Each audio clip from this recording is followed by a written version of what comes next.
El tema que hoy día nos convoca es de suma importancia, no solamente para los jueces, sino también para todos aquellos que se sirven de la administración de justicia, llámese abogados, llámese justiciables, pero también para la población en general, para el Perú en general. Porque estamos hablando de dos cuestiones emblemáticas como es la autonomía y la independencia del Poder Judicial. Cuando hablamos de independencia estamos hablando nosotros de esa calidad que tiene el juez para resolver el conflicto de intereses. Conflicto de intereses que, si bien es cierto, conviene a las partes en litigio que sean resueltas, también es obvio que resulta este hecho de resolver el conflicto de intereses de interés de carácter general, porque una decisión de esta naturaleza genera paz social. Por eso es de suma importancia que se entienda que cuando hablamos de la autonomía y la independencia del Poder Judicial, no lo estamos diciendo como si fuese una atribución exclusiva y excluyente de este poder del Estado, que obviamente compete a los propios jueces, sino que tiene que ser visto en función del interés general, del interés colectivo. Cuando hablamos nosotros de la independencia, estamos hablando de ese juez símbolo que nosotros quisiéramos tener, imparcial, ajeno a cualquier situación que ponga en tela de juicio su criterio de conciencia. Aquel juez ideal que solamente está sometido a la Constitución y a las leyes, y que al momento de resolver el conflicto de intereses solamente ha de mirar los hechos que están en el expediente. Ese es los caracteres fundamentales de la independencia que tiene que tener todo juez. ¿Y acaso a la ciudadanía no le interesa tener ese juez ideal?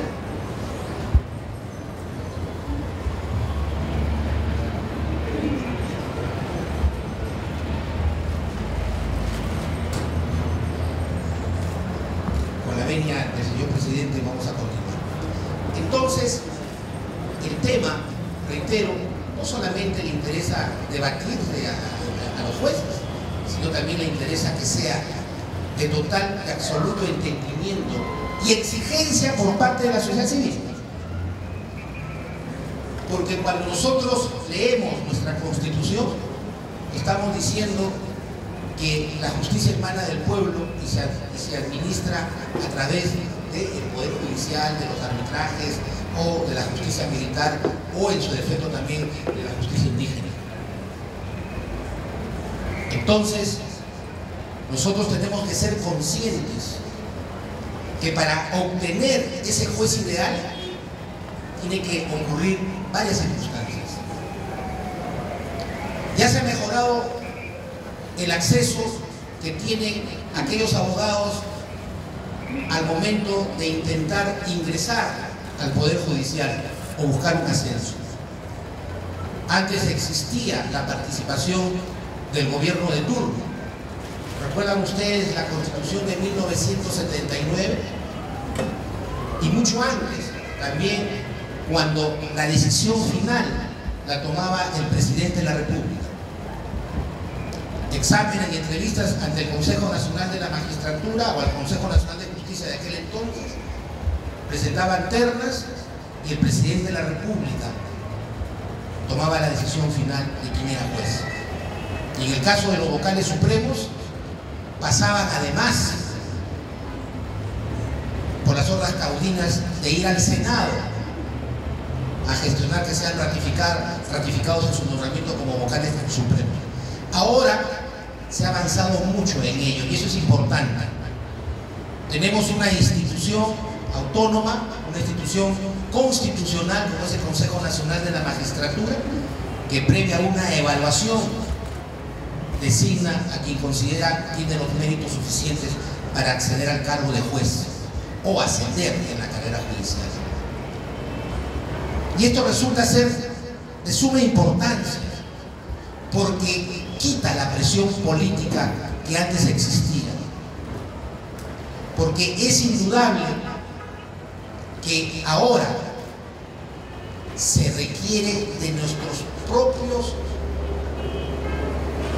nuestras propias riquezas, ya sean académicas, morales, personales, para enfrentarnos en un concurso. Y luego de una exhaustiva proceso de selección y nombramiento, se tiene un juez. En el ideal obvio de que ese juez va a ser el juez ideal a quien yo me mencionaba, imparcial, ajeno a toda vinculación de carácter política partidaria, ajeno a toda presión política, ajeno a toda presión mediática. En fin, el juez solamente sometido a la Constitución y a las leyes y resolviendo en base a la prueba aportada dentro del proceso. En lo que se refiere al tema de la autonomía, estamos hablando aquí de lo que concierne la forma de gobernarse del Poder Judicial.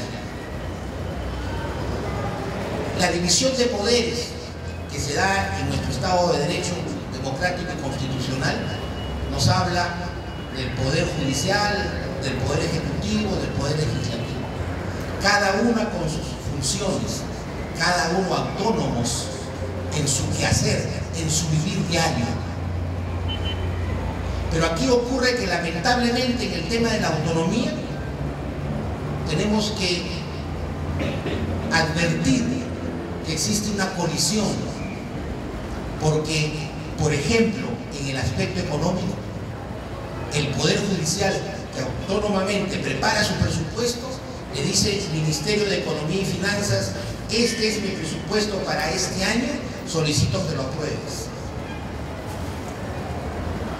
Este año, por ejemplo, el Poder Judicial, para atender sus necesidades, no solamente que se dan en la capital, sino a nivel nacional, infraestructura, logística, aplicación del nuevo Código Procesal Penal, también la aplicación de los juicios orales, la nueva legislación laboral, ha presentado un proyecto de presupuesto de aproximadamente 2.600 millones de soles.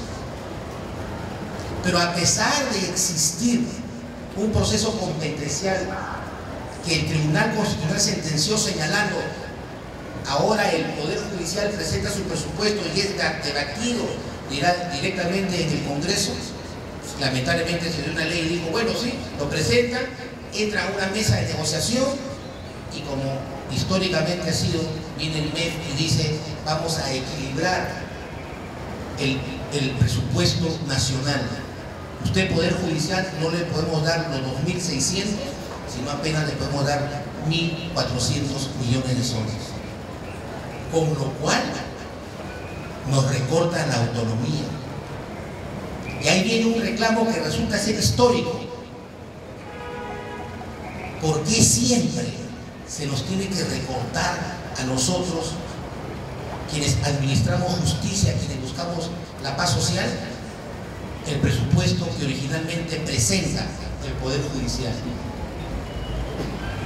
Y es un reclamo histórico que ojalá se ponga fin para evitar una suerte de tutelaje por parte tanto del Poder Ejecutivo como del Poder Legislativo, en que sin ninguna justificación nos reducen los porcentajes e impiden de esa manera atender oportunamente y como debe ser una adecuada administración de justicia. En el caso de Lima, por ejemplo, que ya es una unidad ejecutora, esto es un pliego autónomo en lo que se refiere en el aspecto administrativo, se ha señalado como un presupuesto de inicio o de apertura de 244 millones de soles. Y solamente para atender gastos sociales, sueldos, etc. Pero para comprar papel, tóner, eso prácticamente lo mismo. El 2015 va a ser prácticamente lo mismo que el 2014.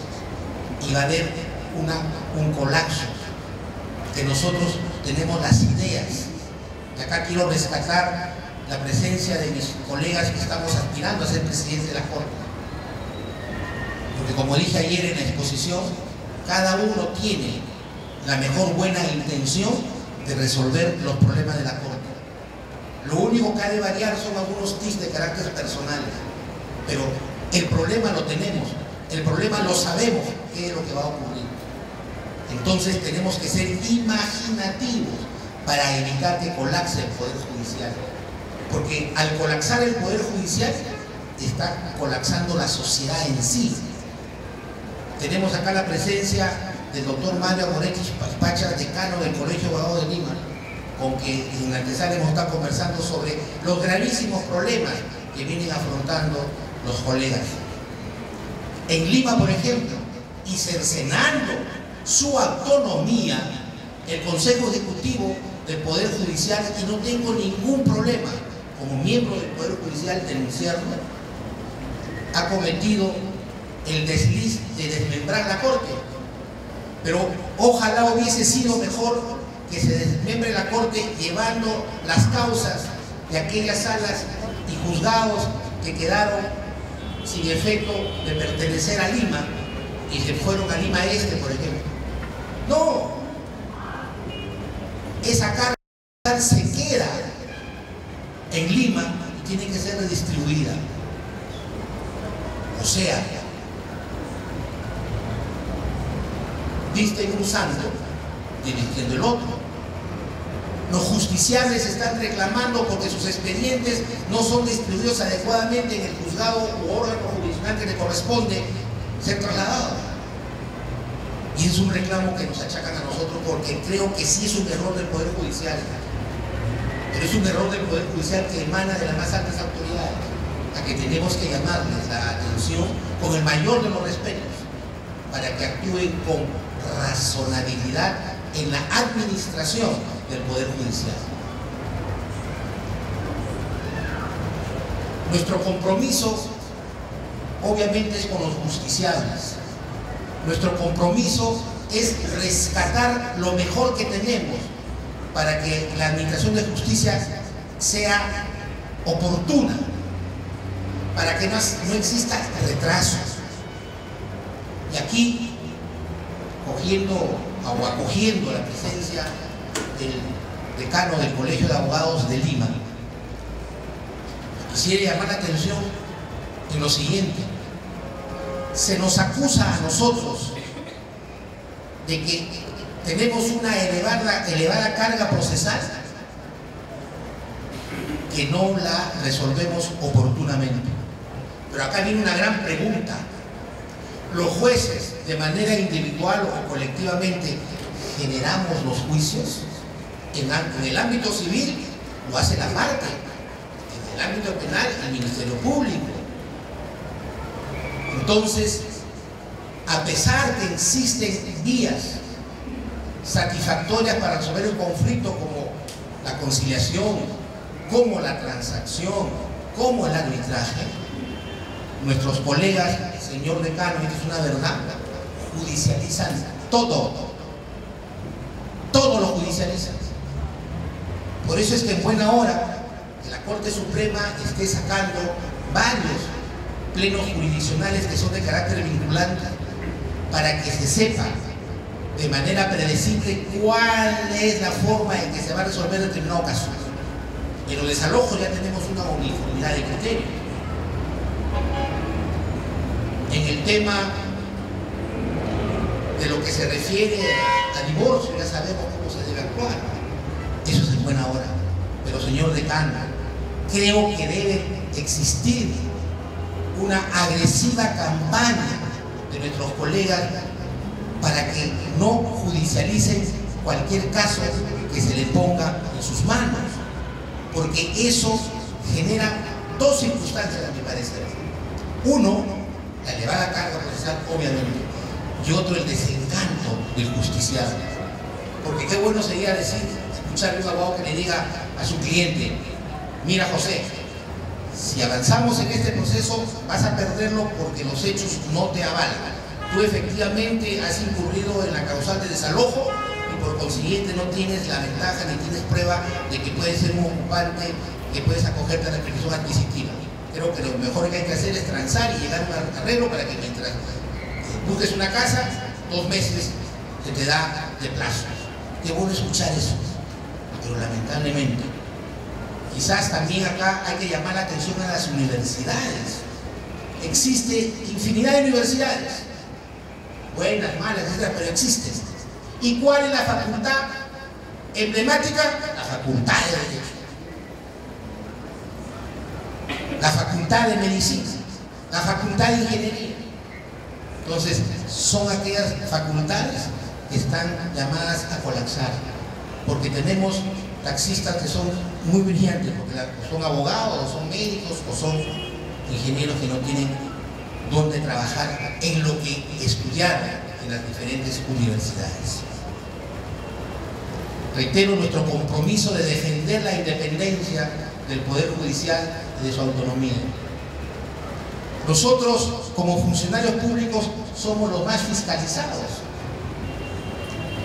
De manera integral tenemos Ministerio Público, que recibe la denuncia de los justiciables, tenemos el Consejo Nacional de la Magistratura, que nos ratifica cada 7 años, tenemos la Oficina de Control Interno de la Magistratura, tenemos las ODECMAS y tenemos los benditos medios de comunicación. Medios de comunicación que son jueces, que son verdugos y que condenan y resuelven los conflictos, sin ni siquiera saber cuál es el contenido de un expediente. Por eso creo yo que debe existir, sin perjuicio de la autoridad que tenga el presidente de la Corte Superior de Lima, una suerte de vocero para que de manera inmediata salga a enfrentarse a aquellas noticias que son nocivas para los jueces. El periodismo, si bien es cierto, tiene un importante rol en nuestra sociedad, tiene que ser ponderado. No puede ser sensacionalista. Existen situaciones en las cuales se nos atribuye a nosotros algunas conductas deshonestas, pero que a veces simplemente las tiran al aire única y exclusivamente por esa voluntad sensacionalista. Pero ahí estaremos nosotros para defender al Poder Judicial. Ahí estaremos nosotros para defender a los jueces. Yo tengo una columna en Expreso que escribo todos los sábados y ahí no he tenido ningún problema en defender al juez, porque al defender al juez estamos defendiendo a la sociedad, porque la sociedad lo que quiere es un juez autónomo e independiente. Muchas cosas se quedan en el tintero, pero lo que yo deseo fundamentalmente es que la sociedad civil tenga confianza en sus jueces y sus autoridades. Muchas gracias.